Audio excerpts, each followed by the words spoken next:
once walked through gilded halls like a god among men, Henry Tudor. Tall, golden-haired, with a smile that lit courts and silenced doubt. His every step echoed majesty, and the world bowed. But power, once tasted, burns like fever. In 1536, everything shattered. The crowd gasped as the horse collapsed mid-joust. Time froze. The armor cracked. Blood seeped through crushed flesh. 2 hours unconscious, and when he woke, he was no longer the same king. The wound festered. Day after day it wept pus and sorrow. Physicians poked, nobles gagged, but no one dared speak of the smell that now preceded his presence. A once glorious body now rotted from the inside. With each limp his pride bled, he raged, humiliated. And then Anne, his luminous, clever Anne, was taken to the scaffold. The accusations were lies, but in his world, pain needed sacrifice. He grew monstrous, not just in girth, but in silence. His waist ballooned past 130 seamen. Palaces reshaped themselves to fit him. A pulley hauled his weight. Mirrors vanished. His reflection had become a curse. The feasts continued. 5,000 calories drowned in wine. Meat, more wine. A body that once danced now sagged and leaked. He devoured as if to fill the void inside. Nothing tasted like glory anymore. His legs became maps of suffering. Ulcers open, bones glimpsing through decay. Cauterized flesh reeked. Arsenic, mercury, bloodletting. Tortures disguised as treatment. He screamed, often. Servants learned to hide tears behind perfumed cloth, and still he married. Catherine Howard, barely 19, became his bride. He called her youth. She called another man comfort. Betrayal. Again. More blood. The axe fell not once, but twice. Catherine Parr came last. Not a wife, more a nurse. She tended him like a nursemaid to a dying lion. And yet, through the filth she stayed. Perhaps not for love, but for history's mercy. The throne room grew quieter. Whispers replaced music. Courtiers flinched at footsteps. His roars of agony became legend. He struck down advisors, friends, shadows. No one was safe from a dying king.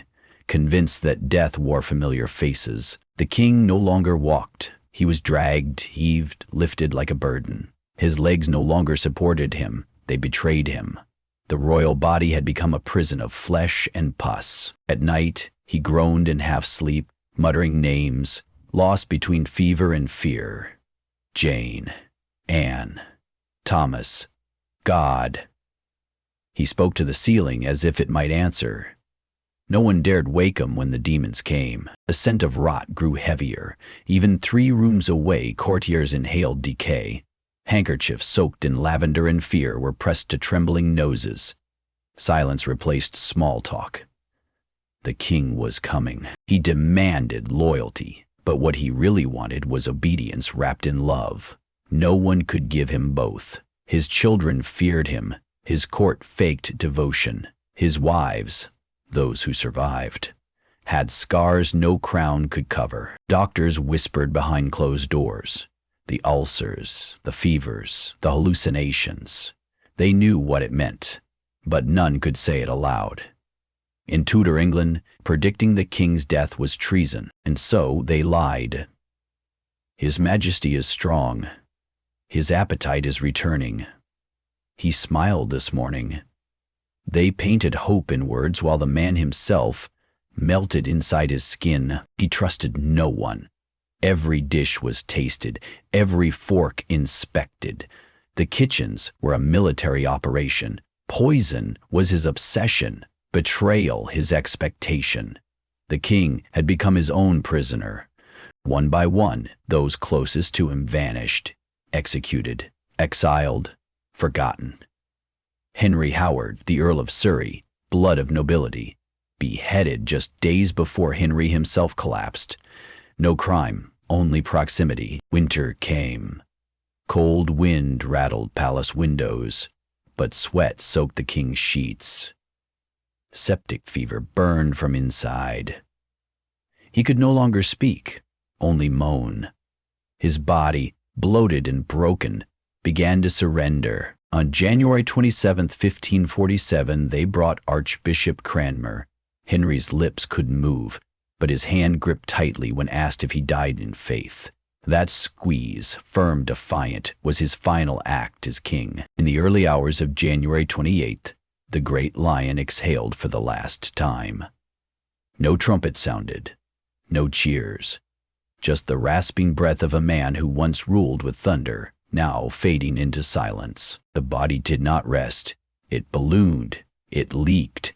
Embalmers panic. How could they preserve a corpse already decomposing from the inside?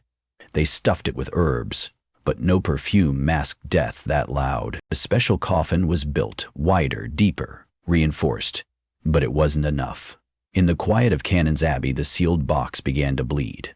Royal rot soaked into sacred stone, and then came the dogs. Stray, scavenging, starved. They found the leaking pool beneath the coffin and lapped it eagerly. The scene was too macabre for fiction. It happened. Chroniclers recorded it, trembling. The king who beheaded wives and broke from Rome, who declared himself supreme head of the church, was now nothing more than a puddle. Nature had no use for crowns. For weeks they delayed the funeral. No one dared rush, yet no one wished to remain near. The air in the chapel was thick with incense and dread. Every day, the body defied reverence. Finally, on February 16th, they buried him. Beneath pomp, beneath pride, beside Jane Seymour, the only wife who gave him the son he craved. But the boy would die too, barely 15.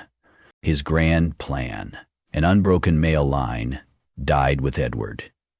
It was his daughters, the very women he had tried to control or discard, who would inherit his fractured kingdom. First came Mary, Catherine of Aragon's child, a queen who lit fires for heresy and tried to undo her father's church.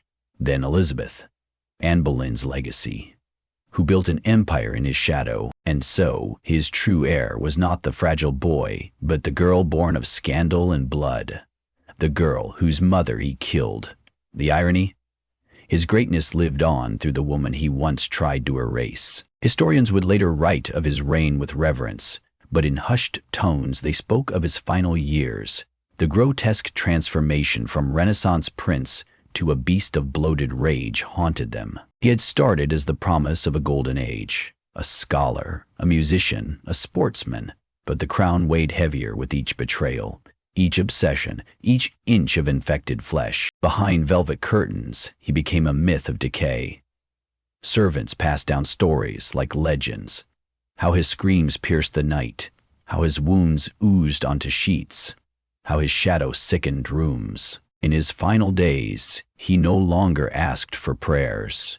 He asked for silence.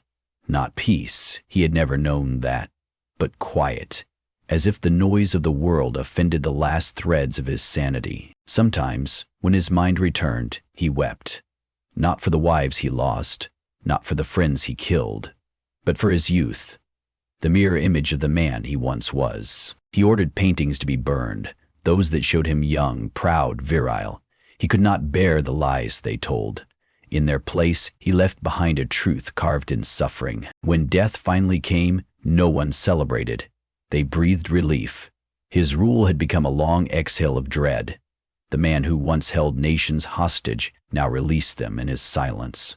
And yet, something lingered, not just in the laws or churches or buried enemies, but in the fear that one man's pain, left unchecked, could poison an entire realm. His throne did not shake at the end, but his legend did.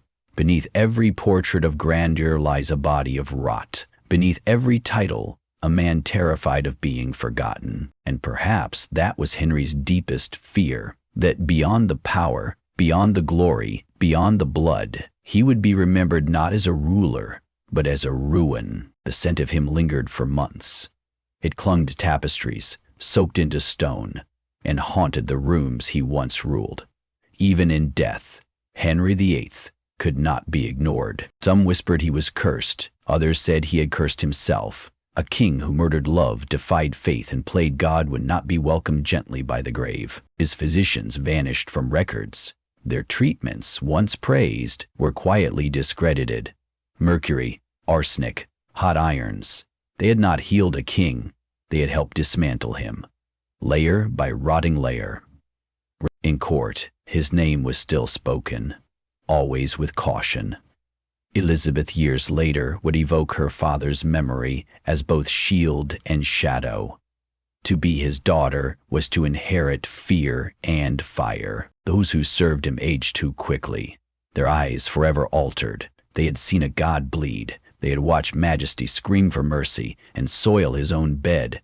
It left marks deeper than scars. His will divided lands, titles, wealth, but it could not divide grief or guilt, or the silence of chambers where so many begged for mercy and found only the weight of his rage. The churches he built now echoed with hymns he would not recognize. The doctrine twisted, the sermons softened, the face of religion changed, but behind the altar still stood the ghost of Henry. Windsor kept his bones, but it could not contain his story. Tourists would come, centuries later, walking the path of a king who once thought himself immortal. They'd see the tomb, but not the rot. Children were told of his greatness. Few were told of his collapse. The truth lived in diaries, court records, fading letters, and in the memories passed from servant to servant. He died. Loud. What remains of Henry VIII is not just a body in stone. It's a question that echoes through history. What does power do to a man's soul when his body can no longer carry it? There was a time when Henry wrote love songs, soft melodies strummed with gentle hands. He once believed in poetry, in beauty, in the idea that love could conquer politics. But one betrayal at a time, he hardened. Love became bargaining, marriage became warfare, and every soft part of him was either abandoned or destroyed. When Anne Boleyn smiled, the world changed. When she screamed on the scaffold, something inside him died. He never looked at women the same, never looked at himself the same. Catherine of Aragon had given him loyalty, dignity, years, but not a son, and that made her invisible, disposable. The love she gave was not enough to outweigh the lineage he craved. Jane Seymour gave him Edward, and then gave her life. She never disappointed him, but only because she never lived long enough to try. He worshipped her absence more than her presence. Anne of Cleves escaped. Clever, plain, kind Anne. Their marriage was annulled, and she lived, quietly, peacefully, away from the blood-soaked drama. She was perhaps the only one who outlived the king's curse. Catherine Howard was a mirror to his fears. Young, beautiful, alive. She didn't love him. She pitied him. And in his shame he crushed her beneath the same blade he'd used before. Catherine Parr read him scripture, held his swollen hands, nursed him through gangrene and madness. Hers was not a reign of jewels, but of towels, bandages, and whispered prayers in the dark. His 6 wives became symbols of hope, ambition, loss, defiance, betrayal, and endurance. But in the end, it wasn't their choices that defined them. It was his throne, his ego, his terror. The history books would number them neatly. 6 queens, 1 king. But the truth is messier. Their lives were chapters in the unraveling of a man who mistook control for love. Henry once believed the crown could solve everything, that titles, armies, and papal defiance could bend fate. But fate, like rot, ignores gold. As his body failed, he ordered walls to be thickened. He trusted no one. He built fortresses around a corpse, pretending they were kingdoms. His courtiers bowed deeper as he grew weaker. They smiled wider as his eyes dimmed. Each act of loyalty was soaked in fear, not affection. He watched sons of noblemen turn pale in his presence, not from awe, but from the smell. His legs, black with gangrene, became his warning bell. Every morning, servants peeled soiled sheets from his bed. They held their breath. They sang hymns not for God, but to drown the groans from the royal chamber. Nobles sent physicians as offerings, not healers. They knew the king's wrath could kill faster than any plague. No one dared suggest death was near. And yet, Death had already moved in. It lived in his marrow, in his dreams. He often mumbled to figures no one could see. "Anne, is that you?" They lit candles around his bed, not for prayer, but for smell. The flicker of flame blurred the reality of his condition. Shadows were kinder than daylight. He clung to his last son like a relic. Edward, the boy he had fought heaven and hell to obtain, visited less and less. The child was scared, rightly so. In his final days, Henry wept only once when his rings no longer fit his fingers. Not because of vanity, but because his flesh had turned against him. Even his crown resented its bearer. He once ruled by sword and scripture, silencing those who dared oppose him. But now, silence ruled him. Words escaped him. Groans were his decrees. Pain his only advisor. They kept a fire burning in his chamber, not for warmth, but to mask the smell. Each log thrown in became a desperate prayer that the scent of death wouldn't betray the lie of life. Those brave enough to enter the room did so with rehearsed smiles and heavy cloaks. The weight wasn't in the fabric. It was in the fear of saying the wrong word. The tapestries were changed weekly, not for style, but because the infection seeped into them. No amount of embroidery could cover the marks he left behind. Once, he had paced through courts in glittering armor. Now he couldn't lift a goblet. Wine was brought to his lips by trembling hands, and still he spat it out, tasting only iron. He had ordered hundreds to their deaths with a flick of the wrist, but now even his wrists failed him. His fingers curled inward, his grip gone. Even the scepter abandoned him. The mirrors were draped. No one spoke of why. He had once admired his reflection. Now it repulsed him. He couldn't bear to meet the eyes of the monster he'd become. He asked once, in a fevered haze, "Will they remember me?" A servant replied, "Forever, your majesty." But in her eyes he saw the truth. They would remember, but not kindly. The royal physicians still scribbled their lies into journals. Pulse strong, color returning, but the truth oozed from every pore of the king's body. His end was not coming. It had arrived. Outside the palace, commoners wondered aloud, "Is he dead yet?" Inside, no one dared utter it. Death had become taboo, but death no longer asked permission. On the eve of his final breath, the palace was quieter than a tomb. Not out of reverence, but dread. Everyone was waiting, not for death, but for permission to grieve. They sent for Cranmer, not with ceremony, but urgency. The archbishop came in the dark, unsure if he would arrive to a corpse or a whisper. He found both. Henry's lips could no longer form doctrine, but when Cranmer asked if he died in the Christian faith, the king's swollen hand clenched once. It was the most human he'd been in years. That squeeze was his last sentence. His final signature. Not a decree, not a beheading, just the quiet grasp of a man facing something he could never conquer. When he died, the world did not tremble. No thunder split the sky. Just the shallow breath of servants, the shifting of weight, the rustle of robes. He had gone. But death was not the end of his indignity. His body, enormous, volatile, resisted even the grave. Embalmers feared him still, as they drained what little grace remained. They stuffed him with herbs, stitched his bloated corpse, and laid him in a custom coffin, not because he was royal, but because nothing standard could hold what he had become. They carried him to Canon's Abbey. The coffin leaked, not metaphorically. The fluids of decay seeped through the cracks, nature protesting the idea of royal perfection. One night, the floor beneath him turned wet, and stray dogs drawn by scent found their way into the chapel. They licked up the king who once ordered nations to kneel.